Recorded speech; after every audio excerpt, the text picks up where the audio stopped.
DCA vs Lump Sum. Aujourd'hui, je vais vous expliquer ce que sont ces deux techniques d'investissement et comment les appliquer. Puis on verra quel filtre technique on peut ajouter à ça pour améliorer les performances. Et enfin, on verra en fonction de la situation actuelle, que ce soit pour le Bitcoin ou pour les actions, quelle méthode choisir et surtout quoi faire. Avant de poursuivre, je tiens juste à vous rappeler que cette vidéo n'est pas un conseil financier mais uniquement une vidéo à but éducatif. Alors faites toujours vos propres recherches. Mais par contre, si vous kiffez la finance, vous êtes sur la bonne chaîne YouTube, alors n'hésitez pas à lâcher un like et à vous abonner, ça me fera très plaisir. On commence avec le DCA ou Dollar Cost Averaging qui consiste à moyenner les prix. Avec cette technique, on va investir chaque mois le même montant et sur le même actif, peu importe son prix. Forcément, en utilisant le DCA, quand le prix de l'actif il baisse, tu peux acheter plus de parts. Et lorsqu'il monte, tu peux en acheter tout simplement moins. Cette technique, elle est idéale pour un certain profil. Si tu as un salaire et tu cherches à l'investir, alors elle te correspond.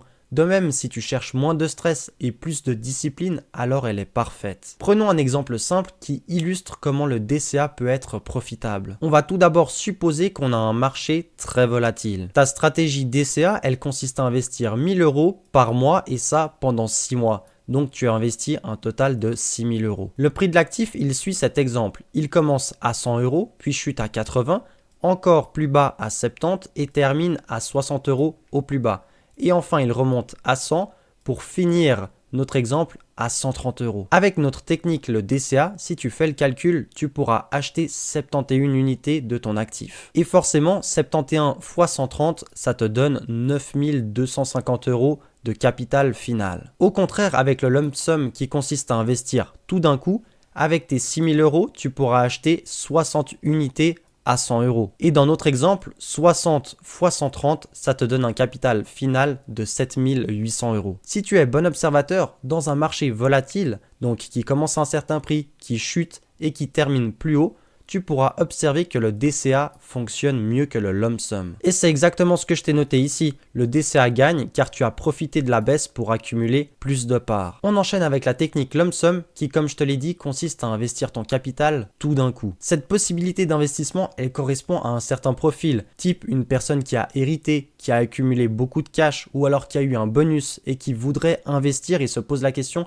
est-ce que je dois le faire maintenant tout d'un coup ou alors sous forme de DCA? Son avantage principal consiste à être exposé pleinement dès le début. Par contre, son inconvénient, c'est que si le marché corrige juste après ton investissement, alors la claque, elle est immédiate. Comme pour tout à l'heure, on va prendre un exemple simple qui illustre dans quel cas le lump sum est plus profitable que le DCA.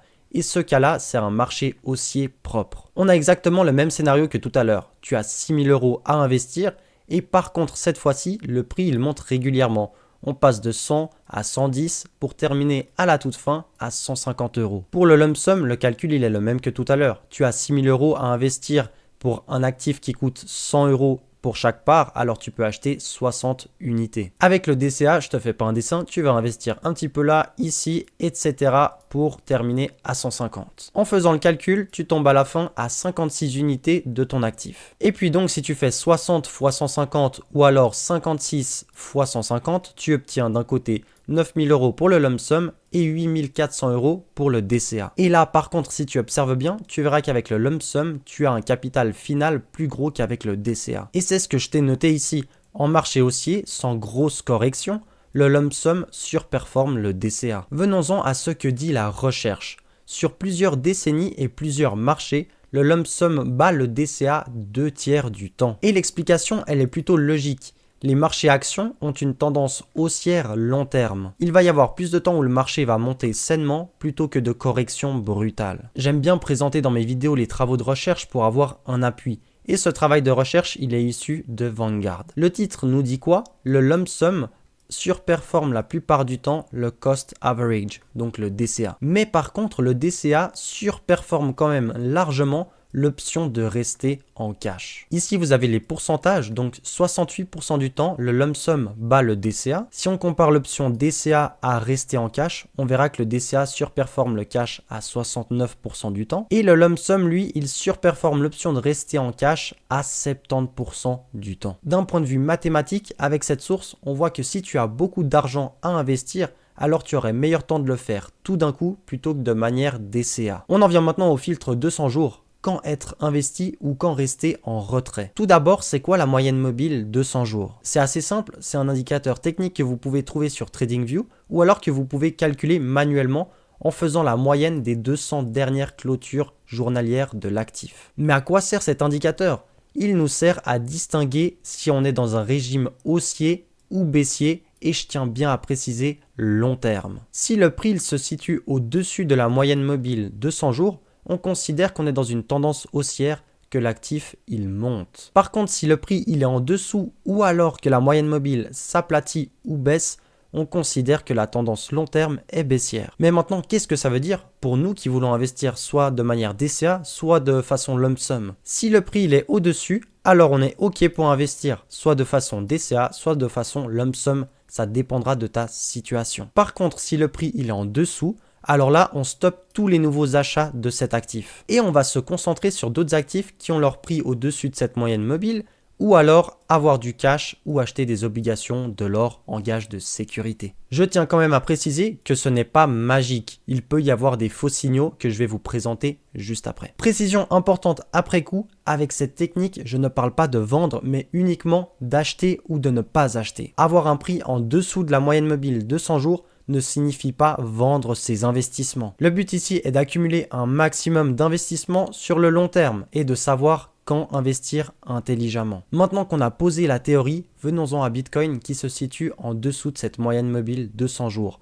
Prudence maximale. Chute récente, depuis son ATH, vous le savez, Bitcoin il est passé de 126 000 $ à aujourd'hui à peu près 92 000 $, soit environ 25% de baisse. Il a effacé ses gains de 2025 et est entré en passant sous la moyenne mobile de 100 jours en bear market technique. En plus de ça, il nous a formé un death cross avec un croisement de la moyenne mobile 50 et 200 jours. Bon, tout ça pour vous dire que si on observe la position du Bitcoin par rapport à la moyenne mobile 200 jours qui se situe aux alentours des 110 000 $, alors le prix il est actuellement en dessous. On arrive maintenant à ce que je pense être le plus intéressant des présentations de graphiques avec pour commencer Bitcoin ici en 2019 ou juste avant 2019. Pour tout ce que je vais énumérer par la suite, ça consiste à savoir si on effectue un DCA ou pas par rapport à cette moyenne mobile de 100 jours. Si vous voyez par où je veux en venir, vous allez très vite comprendre. Imaginons qu'on effectue un DCA et en général, soit le dernier jour du mois, soit le premier jour du mois. Vous voyez que sur Bitcoin, on se retrouve à investir ici parce que c'est des débuts du mois et qu'on est au-dessus de la moyenne mobile de 100 jours. Mais par contre, lorsque le prix croise cette moyenne mobile de 100 jours à la baisse,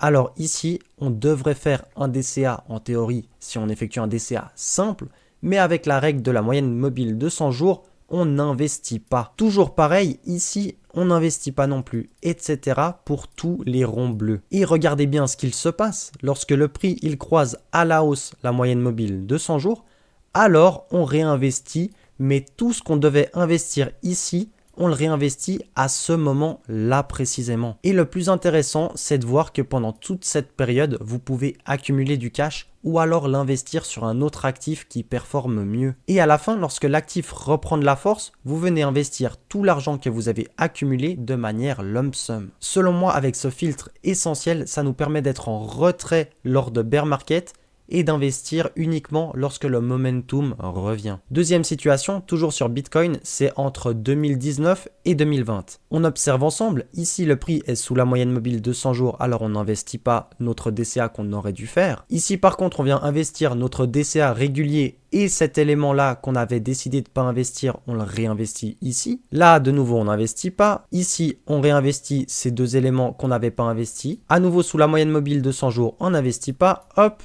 ces deux éléments-là, on les réinvestit avec notre DCA mensuel régulier. Ici, on est au-dessus de la moyenne mobile de 100 jours, alors on effectue notre DCA et par la suite, le prix décide d'augmenter et on est en gain. Dans ce cas précis, on peut voir ce que j'appelais tout à l'heure des whipsaws. C'est des faux signaux puisque le prix, il bondit pour rechuter et également ici, il bondit pour rechuter brutalement. Et alors, dans cette situation, on peut voir qu'avec le filtre de la moyenne mobile de 100 jours, on a investi environ à 9600 $ le Bitcoin. Par contre, si on avait suivi un DCA régulier, alors on aurait également investi ici aux alentours des 7600 $. Bon, on se comprend bien, la situation est pas dramatique, puisque le résultat final est quand même que vous êtes en gain, puisqu'après le Bitcoin est monté. Mais il fallait que je vous montre ce cas concret qui peut arriver. Nouveau cas d'école, dans le rond jaune, on investit notre DCA comme on le ferait habituellement, et dans les ronds bleus, on décide de ne pas investir puisqu'on est sous la moyenne mobile de 100 jours, et on a 3 mois où on n'investit pas. Et pour finir, on a ce croisement et on réinvestit tout ce qu'on devait investir là, ici précisément. Et là, vous pouvez me dire, ok, pendant ces 3 mois, on aurait acheté plus bas qu'ici. Mais ce qu'il faut comprendre, c'est que pendant ces 3 mois, l'argent, vous auriez pu le placer autre part pour faire de la performance. Ou alors, autre manière de penser, cette contre-performance de 3 mois, c'est votre sécurité pour éviter un vrai crack par la suite. Et là, regardez bien, on a le crack sur Bitcoin de 2022. Rond jaune, on effectue notre DCA et rond bleu, on n'investit pas puisqu'on est sous la moyenne mobile de 100 jours. Ce cas précis est le meilleur parce qu'il vous illustre bien. Pendant 11 mois, on n'a pas investi, on a gardé notre argent au chaud ou alors on aurait pu l'investir autre part. Et si vous observez bien, ces 11 mois d'accumulation de cash, ils sont faits à environ 24 000 $. 24 000 $ contre environ 32 000 $ pour un DCA effectué classiquement sans filtre de moyenne mobile de 100 jours. Donc de 1, vous achetez moins cher. Et de 2, vous vous êtes couvert pendant 11 mois et votre argent pouvait travailler autre part. Jusque-là, on a vu deux cas d'école différents. Le cas du bear market, où on n'investit pas et on investit tout d'un coup, au final à un très bon timing. Et le deuxième cas, celui où on a des faux signaux et là, on perd un petit peu de performance. Sur ce graphe, on a Bitcoin entre 2023 et aujourd'hui, qui a pris environ 500%. Je veux vous poser cette question. Dans cette situation où on casse la moyenne mobile de 100 jours, qu'est-ce que vous allez faire? Est-ce que vous voulez réellement DCA et prendre le risque de voir un Bitcoin tomber à 60 000 $? Ou alors vous décidez d'utiliser le filtre technique de moyenne mobile de 100 jours, on est en dessous, on n'investit pas, et on verra ce qui se passe au moment où le prix repassera par-dessus. Je vous ai présenté les différentes techniques, c'est à vous maintenant de vous faire votre propre avis et de prendre la bonne décision. Toujours est-il que selon la règle, Bitcoin est actuellement en zone pas de nouveaux achats agressifs. Si tu veux DCA, ça doit être très mesuré et assumé comme haut risque. Maintenant, les actions américaines, elles sont en correction, mais la tendance long terme est intacte. Regardez bien le SPY, l'ETF du SP500, il cote aux alentours des 660 $ aujourd'hui. Sa moyenne mobile de 100 jours tourne autour de 613 $, le prix est nettement au-dessus. Performance year to date, on est aujourd'hui à plus 12% environ. Pour le Nasdaq, donc les valeurs technologiques, le QQQ qui est l'ETF, il tourne autour des 596 $. La moyenne mobile de 100 jours est-elle à 542 $? Et donc le prix, il est au-dessus. Performance 2025 toujours forte, environ 15% malgré un mauvais début de novembre. Pourquoi faire compliqué lorsqu'on peut faire simple? Le régime est haussier. Malgré la correction récente, les indices restent en régime haussier long terme. Selon la règle, on est OK pour investir, un lump sum reste possible si ton horizon de temps est long terme et que tu acceptes le risque de correction court terme. Présentation d'un cas d'école du SP500 en 1970. Vous voyez que selon notre règle, on peut effectuer un DCA puisqu'ici on est au-dessus de la moyenne mobile de 100 jours. Mais par contre, ici ça tourne mal et on décide à chaque fois de ne pas investir jusqu'à peu près septembre 1970. Le total de mois où on décide de ne pas faire notre DCA est de 15 mois. Observez bien, les 15 mois d'accumulation de cash, on décide de les investir ici, qui est un très bon prix. Au final, sur les 15 mois de DCA non effectués, on n'en a que 5 qui se situent en dessous du prix où on investit à la fin. Et voilà comment avec une technique simple, vous vous êtes protégé d'un bear market et vous avez utilisé votre argent peut-être d'une meilleure manière. Autre crise, cette fois-ci celle de 2008,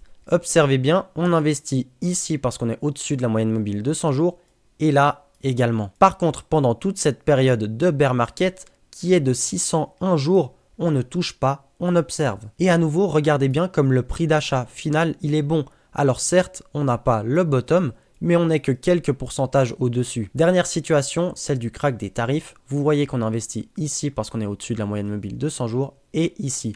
Par contre, ces 2 mois, on décide de ne pas investir. Ce que je veux que vous observiez, c'est que pendant cette période de crack, ou alors le SP500, il a absolument rien fait en 1 mois et demi, il y avait sur les marchés d'autres opportunités, comme par exemple sur le gold. Alors pourquoi prendre le risque d'investir sur le SP500 qui pourrait continuer en bear market, alors qu'autre part, il y a mieux à faire. À nouveau, c'est mon avis, je vous laisse vous faire le vôtre. On arrive déjà à la fin de cette vidéo, mais je vous laisse pas sans un plan d'action. Faut-il DCA, lump sum ou alors attendre? Première étape, déterminer d'où vient ton argent. Si tu as un revenu mensuel, la question se pose même pas, tu vas faire un DCA de façon naturelle. Par contre, si tu as un gros capital déjà disponible, alors là la question se pose, lump sum ou DCA? Venons-en à la deuxième étape, où est l'actif par rapport à la moyenne mobile 200 jours? S'il est au-dessus, ok, tu peux faire ton DCA classique. Et si tu as un gros capital, option 1, lump sum, option 2, mix. Et là par contre, c'est à toi de voir en fonction de ton profil. Est-ce que tu gères bien ton stress